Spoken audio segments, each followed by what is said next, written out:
So with that, I'm so pleased to introduce our presenter for today, Lisa Takats-Priestley.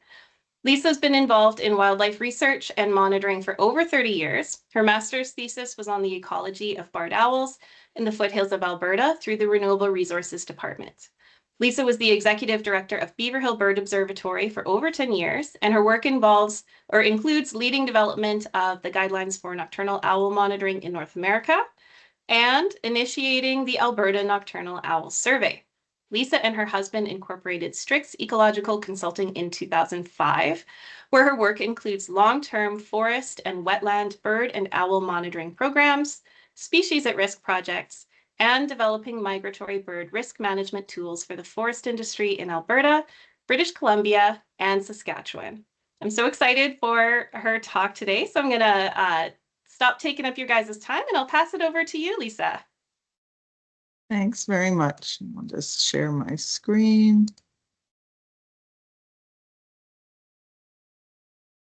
There we go.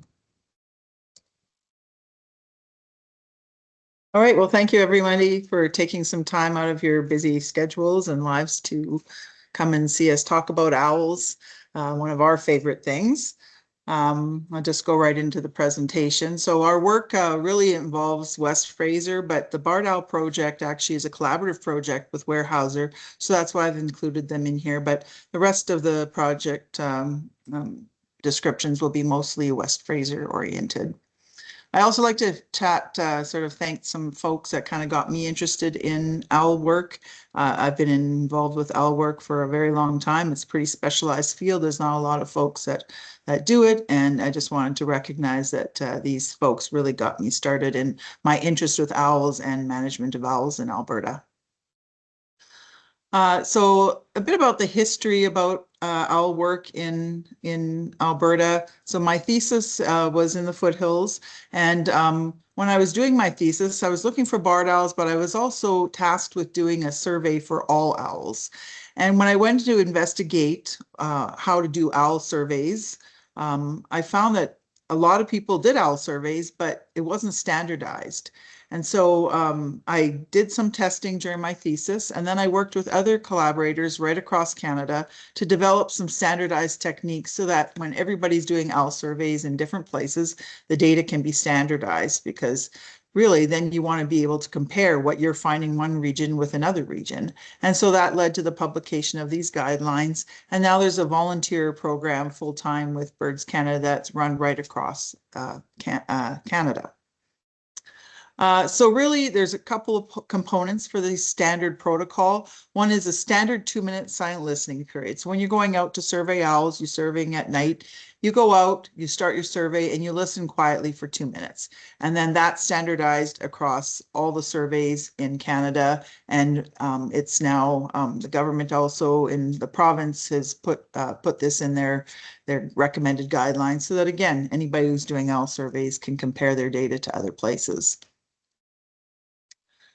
Following that, in Alberta, we do owl call playback. And the idea behind this is that owls call to communicate with other owls. And so if you call for an owl when you're out doing a survey, another owl will come in and try to come in and basically see what owl is in their area. So you'll actually get more owls calling. So the idea behind that, we can look at some of the data that we've collected with West Fraser owl survey data, and you can actually see that you do that silent listening at the beginning and you detect some owls, but really almost 70% of the owls that we detect in this survey in particular were detected after with the call playback. So you're getting an increased number of owls.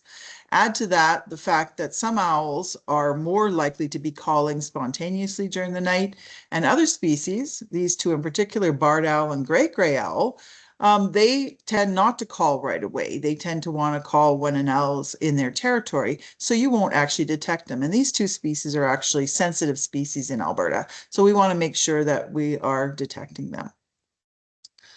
As well, we do 2 visits in Alberta, and we recommend this. And this is because in Alberta, we have, first of all, different timing in the spring. Sometimes the spring is later in the year. Sometimes the spring is early in the year with our harsh winters. Add to that, we have a variety of species that have different phenologies, different timing windows when they're actually breeding. So boreal owls, for example, nest earlier in Alberta than saw-whet owls. So if these two species are overlapping in your area of interest, and you only go out and call in mid-March, you'll miss a lot of the saw-whet owls. So what we recommend is doing 2 surveys throughout a 6-week time window in that spring season, and you'll detect more owls and the variety of species that we have in Alberta. And then again, with that call playback, of course, then you might be influencing the owls that are in the area to be calling. And so what we suggest or we recommend is having a kilometer or a mile between stations. And so that allows the call playback to hopefully not influence your next station too much. But additionally, you listen, and when you hear the owl calling back, you'll record a distance and direction so that when you go to your next station, if you hear an owl calling from the previous place, you can actually eliminate it from your survey so that you say, okay, it's a double counted. And so this is how we track the owls when we're doing our surveys. And I wanted to kind of give that base so you have an idea of how this data is collected. And then this is kind of the neat data that you get when you have these long-term data sets. And so with the volunteer data, after 10 years or so, we can start looking at trends, and you can see that owls populations change year to year. Some years they breed, some years they don't. But over time, then we can start looking at trends. And then this in turn can look at if there's a species that might be declining, then we can kind of encourage management things that might help that species. And unfortunately, with the volunteer owl program that was established, it's really based around areas where the public live. A lot of cities and towns, more in the white zone, not so much in the forest management areas. So we have all these management areas where forestry is working. And so you want to do owl surveys there as well, because that's another very important place to be monitoring. And so a little bit of history behind the West Fraser Owl Monitoring Program. So 95, 96, I did my thesis in Hinton. At that point, it was a Weldwood and government initiative. And so we had data collected there. In 1998, Weldwood supplied some money to do an additional survey. And then we randomly did some volunteer surveys in that area around Hinton with volunteers. But volunteers really don't like to go into the remote areas. We also wanted more intensive surveys. And so talking with Hinton, Laura Trout contacted me and asked if we'd be interested in developing some monitoring programs for their different operational areas. So in 2018, we established Hinton, 2019, Edson, 2020, Sundre, 2021, Blue Ridge. And then those are done on 4-year cycles. And so every 4 years, we go to the same areas, do the surveys repeatedly to determine what owls are there. Slave Lake, a little bit different there in that that actually was surveyed previously by Weyerhaeuser and then by Vanderwall. And then there was a break from 2013 where there was no surveys. West Fraser started working in the area and decided that the owls were really important. So in 2021, we surveyed for them. And then 2024 again. Now these are on a 3-year cycle because previously the surveys there were on 3-year cycles. So we wanted to maintain that. So that's just done a little bit differently. But all these surveys have the exact same protocols in place so that all the data can be compared. So this is what it looks like on the ground, all the different locations where the surveys are done. So we have 648 stations around those areas covering the millions of hectares of land management that we're working in. And if you get a little closer, here's Sundre and Slave Lake, just to give you an idea what it looks like on the ground. So these have to be accessible roads in winter and can't have a lot of heavy hauling on them. Or we can operationally talk to folks and say, we're going to be working in these nights. We need to know what's going on so that we can make sure we're not a safety concern on those roads. But we really have, we've never had any issues with running these surveys, and it's been really great to see what owls are on the ground out here. And then this is just kind of gives you an idea of what I'm going to be talking about as far as the numbers go. So we count the total number of owls, and as I mentioned, non-duplicates. So we do 2 surveys, and often we'll hear an owl on both surveys. So you want to make sure you're not double counting. And then station to station, again, we'll eliminate owls that we think are a double counted owl because of that distance and direction. And then we record it by a detection rate. So how many owls per station that we're detecting times 10 to give it a larger number for us to work with. And this again standardizes how many stations there are when we're out doing the survey per year. So these data can be compared between surveys. And then these are some of the neat results you get. So in Hinton, for example, we've done 2 iterations with West Fraser, and you can see year to year the numbers and how they change per year. And then over time, as we collect more data, we'll be able to see some of these changes and then look at whether there's any signals that populations may be increasing or declining. And then we can get in there and make sure that management might need to be changed or to suit that change. But generally, so far, what we're seeing is the owl populations seem to be fairly stable. Again, we haven't done the trend analysis yet. And then, as I mentioned, we had that 2-minute silent listening protocol for the standardization. So previously, when the surveys were done, we only used barred owl calls, but we had that 2-minute silent listening. So in Hinton, we actually have data from my thesis, from volunteers that have been out there trying to run some of the routes, and then we can start looking back at the data historically to look at population changes over time. So that, again, having that 2-minute silent listening, will just use that data to compare when the other parts of the protocol are different. So we can look at changes in Slave Lake from 2013 when Vanderwall ran the program, 2021 and 2024. So here's 3 different years, and you can see that year to year changes in numbers are happening, but they're going up and down and up and down, and they end up having the kind of cyclic population changes. And so really over the long term, we're going to look at how these owls are doing. We can also compare between regions. So looking at the different FMAs at the number of owls. So we see in Slave Lake, for example, it's a mixed wood boreal. There's kind of a more richness to the forest type that's there. And so you'll get higher numbers of owls detected. Whereas in Sundre, they're in the upper foothills, that some of the owls have to kind of find where to nest. They don't necessarily like pine forests, and there's more pine there. So you'll have generally lower number of owls yearly, but over time, again, how are those populations doing? So we can really investigate some of those things. And then just to add to that, we talk about nocturnal owls, and those surveys are ongoing, but in Slave Lake, because the surveys were done before we came to start doing them, they actually do daytime owl surveys. So there's actually 2 owls, northern pygmy owl and northern hawk owl. They're actually daytime owls.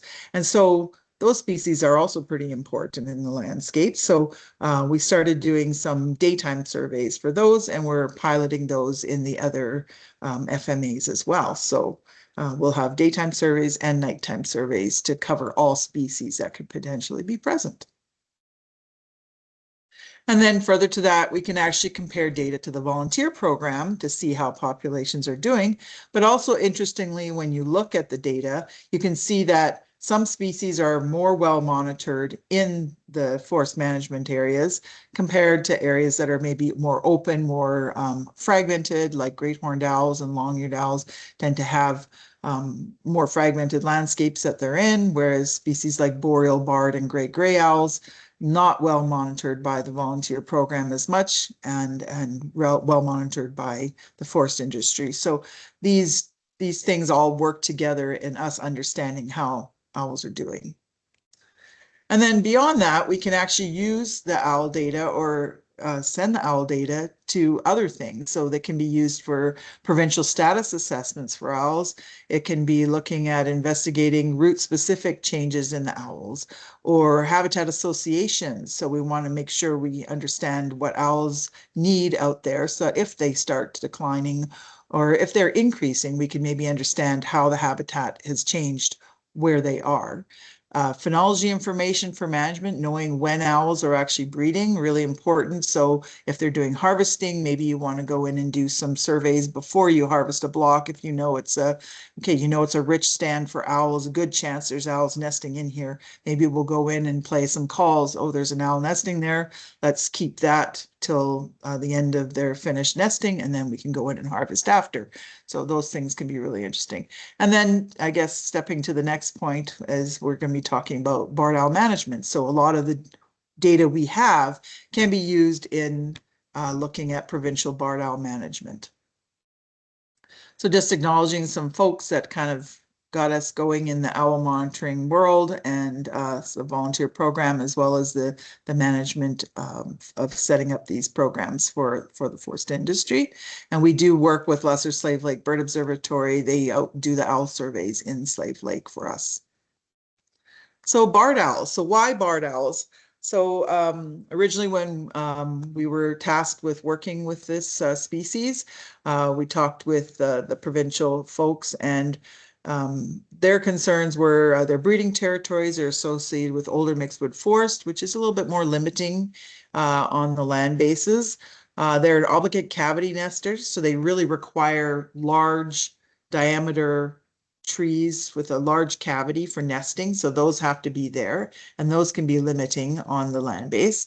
And they have relatively large discrete territories. So they have like home ranges. So you know how much area they need in order to be there. And they're spread across most of the forest management areas. So they could be used as a study species to look at how forest harvesting is doing. You can see here, based on some literature, you can see how broad their range is in the province. And again, that overlaps nicely with where forest harvesting is going on, or forest management. And so really, as far as management goes, we've had the long-term monitoring programs going. So we have that with the forest industry, we have that with the volunteer program. And then further to that, Alberta Environment and Protected Areas had provided the forest companies with a habitat model to use on the ground, basically saying, this is what the owls need, and you're going to have to manage based on that for barred owls. So actually using them as kind of an umbrella species.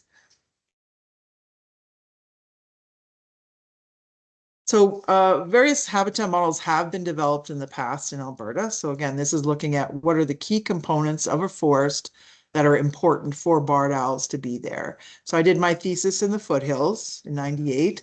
Ben Olson did some work up for around Athabasca. Mike Russell did some work around there too.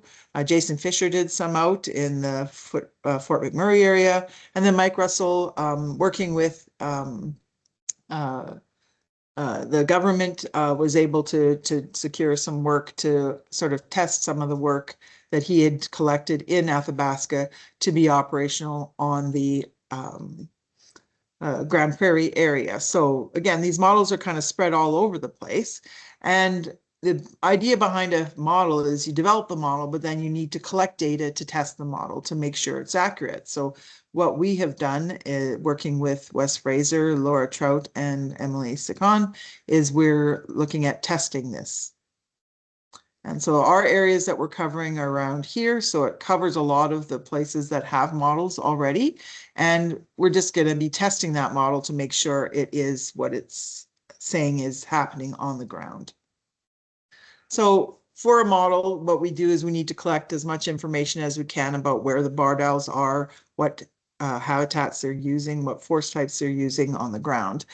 We have some of that historical long-term monitoring data set, but that doesn't give us information on occupancy. And what occupancy is going out and finding out where barred owls are, but also whether they're breeding successfully as a pair at that site. So sometimes you play a call and you only hear one owl. Well, that's not necessarily successful. That might just be a floater owl that's just trying to get by. So what we were looking for is pairs of owls to work with, because that should be the ideal type of forest, is where the pairs are found. So you go out and you play some calls, but it's much more intensive, very intensive calling. And if you hear one owl call, then you switch to another type of call and you try to encourage the second owl to come in. So we were able to do surveys right across those land bases. And then what we do is we look at how many surveys we have, how many have barred owls on them, and then how many pairs. And those pairs are where we're going to do more intensive work with. And this is what we did. From there, we wanted to get more detailed information about what force types they're actually using. So they come in and they're calling above you at the road, but what force are they using? Where are they nesting exactly? So you can put that data into the model to make sure that's the kind of force that they use. So we'll set up some mist nets at night. And then we have a decoy barred owl with a call playback that it's doing. And what it does is it calls in the owls and they think there's an owl in their territory. They dive down to try and encourage this owl to leave and they fly into the net and then we can capture them. And this is our famous garden decoy that we use to paint up like a barred owl. Okay, and then from there we were able to successfully trap a number of owls. We had owls, pairs of owls. We had single, like one male of the pair or a female of the pair. But these are the number of territories that we were able to track over the years that we did the project, and in a variety of places across the different FMAs that we worked in. Some owls were paired, some owls had adjacent territories, and some owls were just individual in their area. So again, a variety of different ways that they live. So just to give you a bit of history on the old days when I did my master's thesis, this was my territorial barred owls, the different territories. And we used VHF technology where you had to go in, find the owl with the transmitter on it, either find it and then record a location, or sometimes what you did is you would triangulate on the sound and figure out approximately where the owl was, put a dot on the map, and that's how you calculated. So you didn't have a lot of locations to be able to figure out where these owls move. Additionally, when I'm presenting these maps for you, I just wanted you to understand that the breeding season we recognize for barred owls is from March 1st to September 30th, and the wintering time is from October 1st to the end of February. And this takes into account when they're establishing their pair bond, so when they first get into the territory, when they're on the nest, when they leave the nest with the young, and then that young stay around for a while till about the end of September, and then they move out for their wintering. So we want to separate those two seasons out. So these new days, the technology has really advanced. We use these these pinpoint transmitters, and they can actually satellite locate the owl as many times as you want. The more times it tries to do that, the less time the battery will last.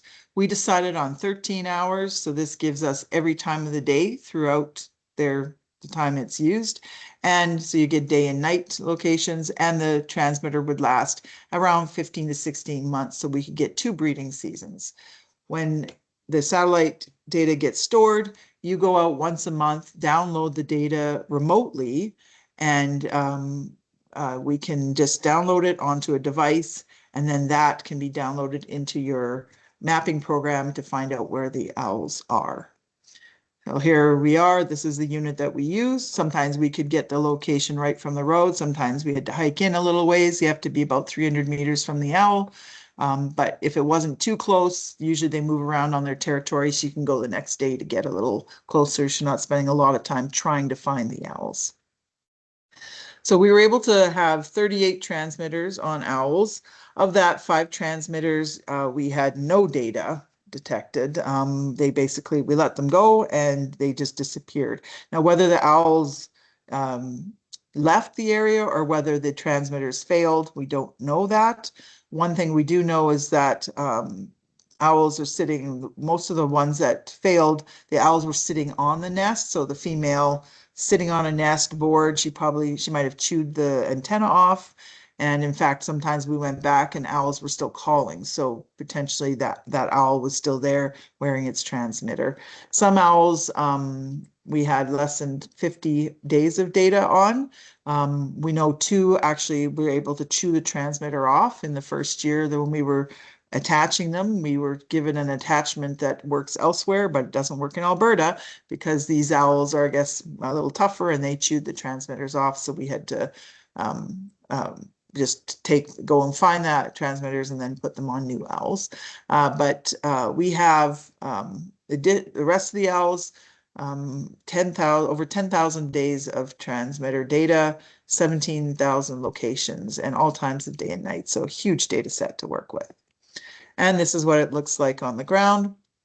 So just to orient you, first breeding seasons in green, second breeding seasons in red, and the winter seasons in blue. And we're using 95% kernel densities for these calculations.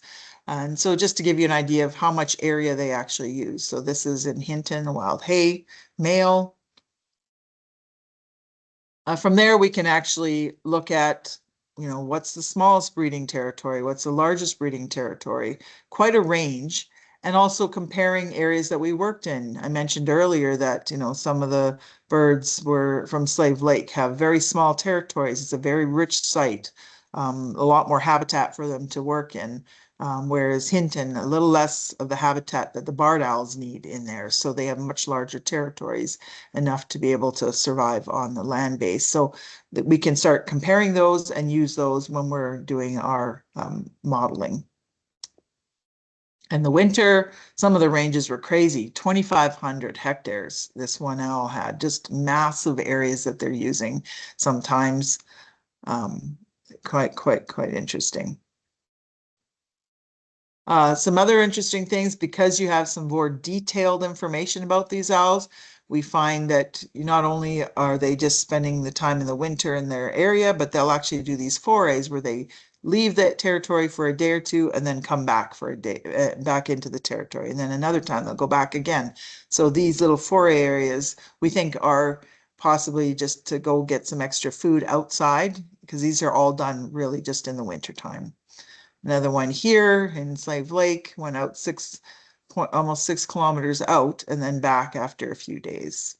And then we have the extreme case where this has never been documented in the literature, is that this owl actually took up a winter territory. So it actually left. We actually thought it had disappeared. We just almost gave up on it. But every time we were going out, we just thought, we'll just go in and see if we can find it again. We didn't get any data. And then finally in the spring and March, we hadn't gotten a location in like 3 months. We were there and all of a sudden it was back on its territory. And when we were able to download all the data from the winter, we realized it had taken up a winter territory away from the range where we had actually found it. So this is brand new data that's never been found in work that we've done. We can also look at how they respond to different things on the ground. So forest fire. So we had a massive forest fire come through the area south of Edson. And this owl was on a nest in the first year, nested successfully, even with forced harvest around. We actually found it when they were going to harvest a block. And we found it, and they protected the block for that year, and then they were going to come back and harvest the block the following year. Well, the following year we came back, and she was on the exact same tree in that same block. But in April, this forest fire came through and burned the entire area. So fortunately, she was able to escape. She actually moved off away outside this place, but the nest failed. So we can start looking at how they react and move after forest fire. We can look at forced operations. So another one that we went in and found during forced operations, this owl actually chose a nest where active operating was going on. So we were able to put a transmitter on and track her. This nest failed. The following year, the nest moved down 2 kilometers away, and they nested successfully in the next year. So again, why did they choose to nest right beside operating forest? We don't know. But places that no activity was going on, no harvesting, no other disturbance, year to year, they moved between sites. We had 15 instances of knowing between year places, 2 nested in the same location and 1 in the same tree. But generally they moved between years, 30 to almost 6 kilometers, over 6 kilometers away to another nest year to year. 1 nested in 3 different locations over 3 years. So they don't use the same nest year to year. They're much more secretive. I think they don't want to attract, I guess, things to the nest. So they'll switch between years. And this one here, actually, we think the male might have died because she nested successfully the first year, and then we didn't know whether he was there or not. The next year, we see that she took a foray out in March, and then came back the next day, went out in March 30th, and ended up nesting successfully north of this Fawcett Lake. So they are able to switch between if they lose their mate. Distances between adjacent nests. So if you have adjacent territories, 5 kilometers, and here was only a mile between the nests. And then I guess really important is looking at what nests that they use. So big old balsam poplar trees, they do use aspen, but those aspen tend not to get big enough for them to use. The balsam poplars are really the critical things for them. Here's another one. So very hard to find. They're very secretive when they're actually on the nest. So having these transmitters was really important. So we had 30 nests that were found, I guess 31 nests that we found, 24 in balsam poplar, 6 in aspen, all natural cavities, and 1 in a stub that was used 2 years in a row. So again, how does this all fit in with the management, right? So we really need to understand on the land base, where are these barred owls using? What kind of force are they using? What's important to be there in order for them to be there? And you can see there's a whole range of things going on the ground. Oil and gas, forestry, there's a railroad, there's roads, there's parks, there's gravel operations. But on the ground, what are the owls using and what's important to them in order for them to be there? Just to give you some idea of a typical barred owl habitat.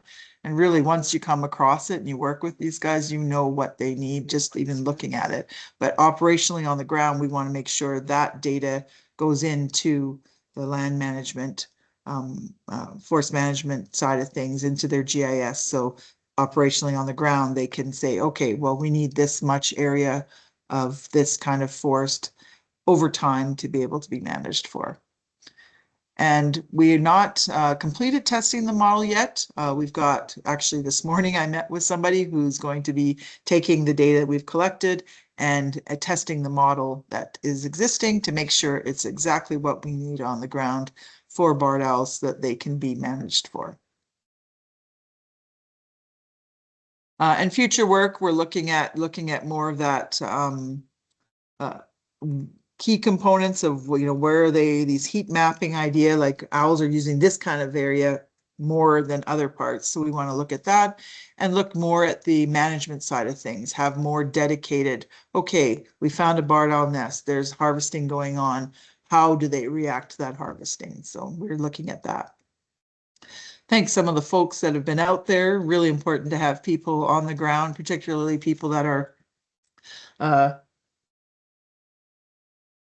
working on the ground. The harvesters, we had people that came out that were doing the planning, that they know what's on the ground. We had one lady say, oh, I wish barred owls were in every block that I manage. And sure enough, the next block that we went out to, there were barred owls in. So it's nice that people are excited about these birds and that they're interested in managing for them. And talking with you folks, with our company, we feel it's really important not only to just talk to the managers, talk to the you know, the government people, but talk to the public, make sure the public knows what we're doing, what the forest companies are doing on the ground for wildlife, and that they understand that they're trying to manage the forests in the right way. So it's really great working with them. So again, just like to acknowledge West Fraser and Weyerhaeuser for their support on this project. We've been really grateful working with them. Of course, FRIA really, I mean, it wouldn't be happening without the FRIA funding. So it's really good to see that that money is being used towards better management. A lot of folks to thank for working with this. And with that, I will end and I will be happy to take some questions.